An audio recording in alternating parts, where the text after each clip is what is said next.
Welcome back to CBS News 24/7. I'm Mugo Odigwe. No deal with Iran except unconditional surrender. That is a new warning from President Trump this hour. And that message comes as Israel announces a new phase in the joint war, heavily bombing Tehran and Lebanon overnight. And Iran, for its part, continues to hit back with missile and drone fire across the Persian Gulf.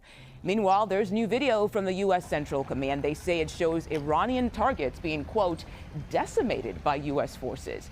The new push from the U.S. commander of CENTCOM, who's leading the charge in the Middle East, is to raise or level Iran's ballistic missile industry. Let's bring in CBS News Pentagon reporter Eleanor Watson.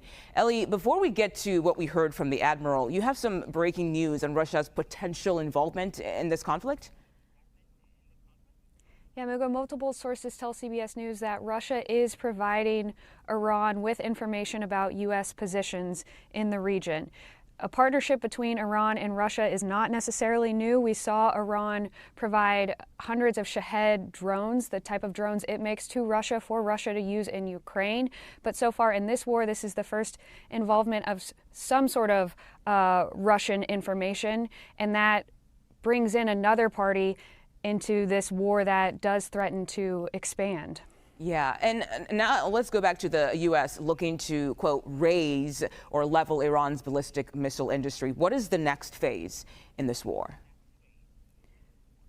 Yeah, it sounds like the military is now not just focused on destroying Iran's current missiles and launchers, but focusing on not allowing them to make any more missiles. Admiral Cooper, in a briefing yesterday, said that the next phase will focus on, as you said it, leveling or raising Iran's ballistic missile production.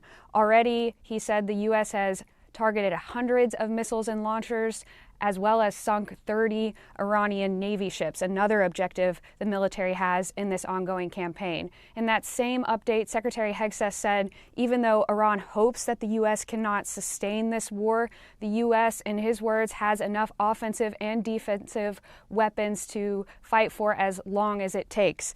But as we were talking about before, it's not just the U.S. who has to worry about how long this fight goes on, but it's also the countries being targeted by Iran in retaliation. Admiral Cooper gave that number. The 12 countries have been targeted, and that includes some countries that CBS reported yesterday do have concerns about dwindling interceptor missiles to stop incoming Iranian attacks that have slowed over the past few days, but haven't stopped yet.